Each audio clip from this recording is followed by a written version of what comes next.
Chapter 100 can I do. Yash की इस अनोखी सेना में सबसे चतुर थी जूही, एक एआई, या यूं कहा जाए तो एक फोन। वो उन सब में से सबसे तेज थी। इंटरमीडिएट इंटेलिजेंस ने उसे वर्चुअल स्पेस के अंदर एक ह्यूमन फॉर्म में अपीयर होने की परमिशन दे दी, लेकिन वो वास्तविक दुनिया में एक फोन के रूप में ही बनी रही। वो इन सब से कुछ अलग ही थी। सिचुएशन ऐसी थी कि वो सबके आसपास भी रहती थी और फोन के अंदर सबसे अलग भी। वो एक लिविंग इंसान भी नहीं थी। वो पूरी तरह से कोई राक्षस भी नहीं थी। न ही वो सिर्फ एक नॉर्मल फोन था और न ही उससे एआई कहा जा सकता था। खास करके अब जब बीते कुछ दिनों पहले उसके और निशांत के ऐप के कोड्स के बीच खुद ब खुद एक जंग शुरू हो गई थी। जब निशांत ने अपने इंटेलिजेंस से यह कह दिया कि यश के कोड्स, जो कि असल में जूही ने तैयार किए थे, वो एकदम बेकार है और उसकी जगह पर निशांत जो कोड्स तैयार करके लाया है, यश को एक बार उनको ट्राई करके देखना चाहिए कि वो उसको कैसे लगे और क्या यश को निशांत का बनाया हुआ लेआउट पसंद आया या नहीं। और आखिर में सब टेस्ट वगैरह करने के बाद निशांत ने जो ऐप तैयार की थी, जिसका मतलब निशांत के बनाए हुए कोड्स यश को बेहतर लगने लगे थे, तो जाहिर सी बात थी उसके बाद हुए ड्रामे की वजह से अब यश ने जूही को यह भी समझा दिया था कि वो एक एआई नहीं है। और उसका कॉन्फिडेंस बढ़ाने के लिए यश ने उससे कहा कि वो एक सिंपल फोन भी नहीं है, बल्कि उससे बढ़कर है। उसने उसे बताया कि वो एक स्मार्ट लड़की है और एक क्विक लर्नर भी।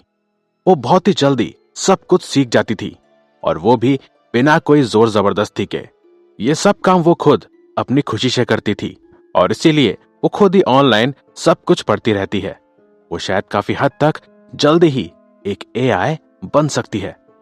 वे सभी, मतलब कि वो चारों, एक पूल के अराइवल से एक्साइटेड थे।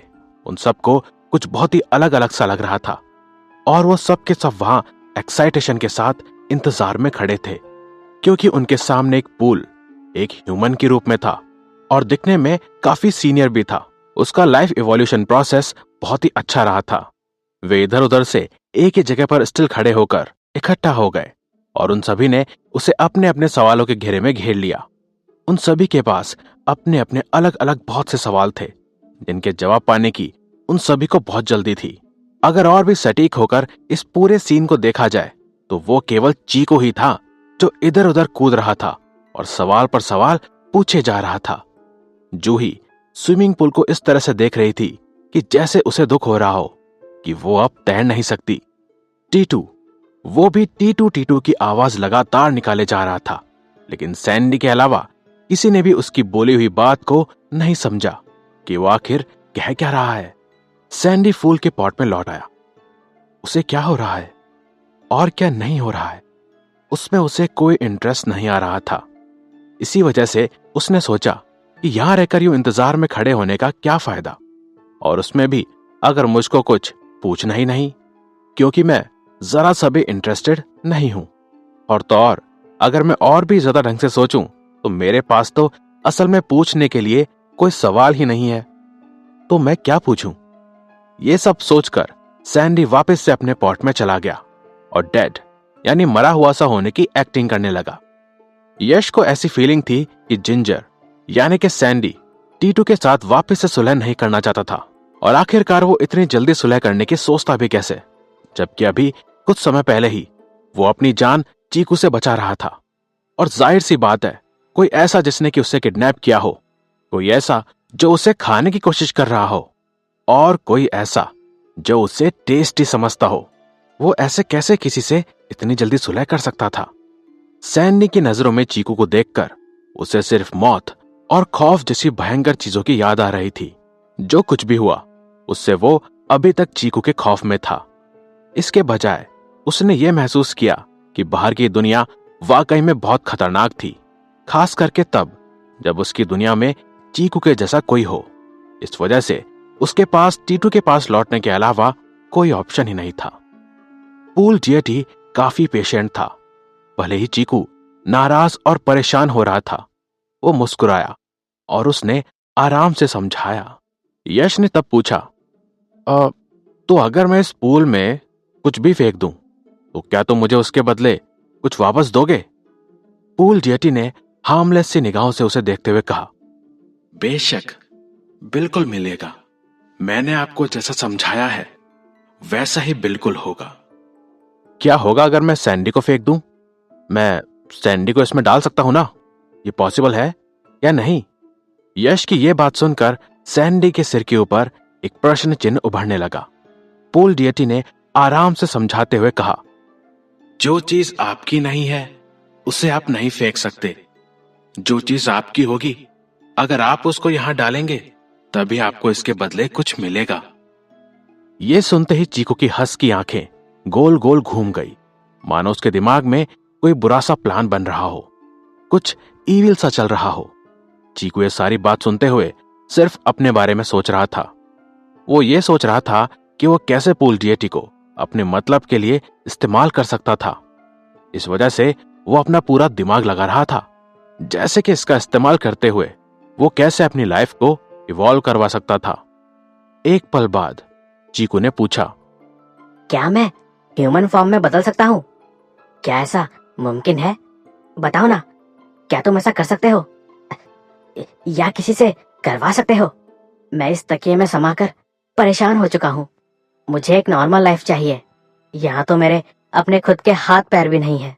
मेरा बहुत मन करता है कि मैं इस लाइफ फॉर्म से निकलकर दूसरी लाइफ फॉर्म में जाऊं। अगर ऐसा मुमकिन है तो प्लीज मुझे बताओ कि इसके लिए मुझे क्या करना होगा। मैं इसके लिए कुछ भी करने को तैयार हूँ। मैं अब इतना परेशान हो चुका हूँ कि मुझसे सहन भी नहीं होता है। पूल डिएटी मुस्कुराए और उसने यश की ओर इशारा किया। मास्टर यश को आप में एक और पॉइंट जोड़ने के लिए कहें, वो ये कर सकते हैं। ये उनके बस में है। बोल्स्टर की आंखें चौड़ी हो गई। उसकी आंखें एकदम बड़ी और गोल गोल हो गई। ऐसा लग रहा था जैसे अभी अगले ही पल उसकी आंखें बटन बनकर बाहर फूटकर निकल जाएंगी। हैं?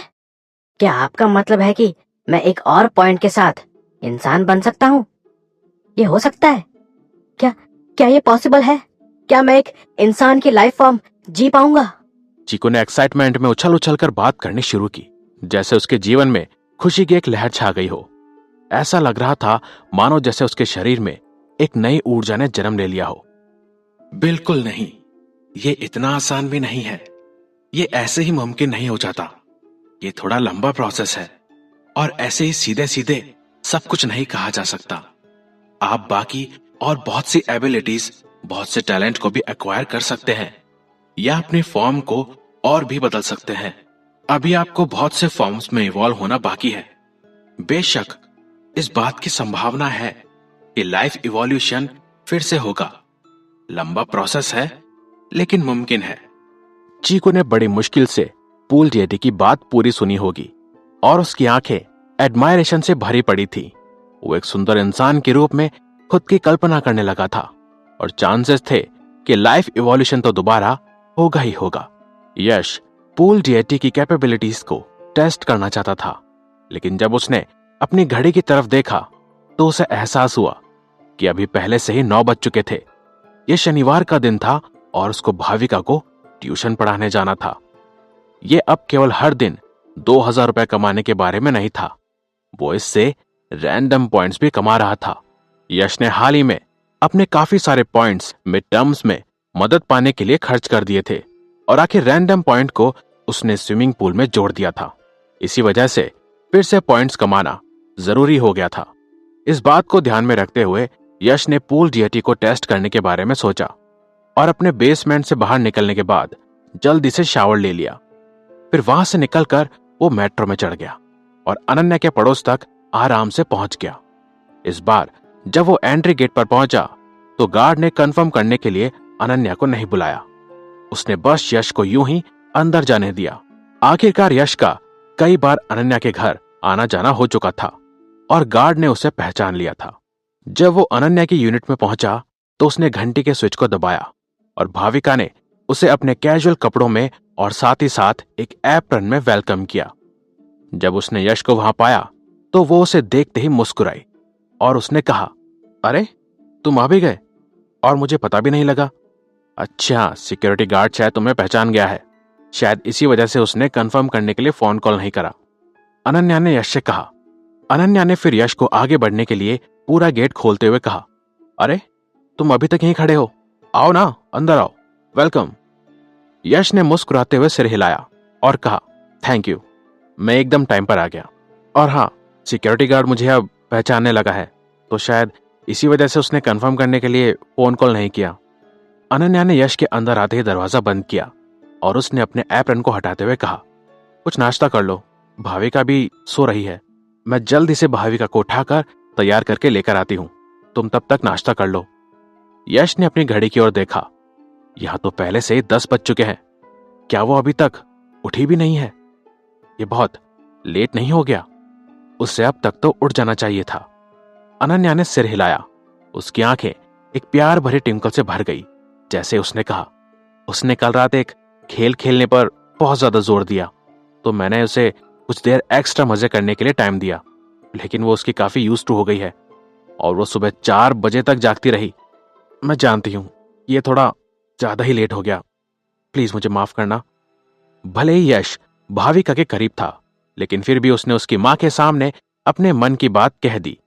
अनन्या दी, आपको इस तरह उसे लाड प्यार नहीं करना चाहिए, मेरा मतलब है कि अभी वो छोटी है और अभी गेम्स के लिए उसका एडिक्टेड होना बिल्कुल सही नहीं है। अनन्या ने चुटकी लेते हुए धीरे से कहा, तो मानोगे नहीं, पर ये एक स्मार्टफोन गेम नहीं है, ये सुडोकू है। वो 6x6 और 9x9 को हल करने की कोशिश करती रही, वो उसी में लगी रहती है। कल रात को उसको सॉल्व करना मानो उसका गोल ही बन चुका था। यश समझ नहीं पा रहा था कि कैसे जवाब दिया जाए। सुडोकू? सच में? ये गेम तो जीनियस लेवल के लोगों का होता है।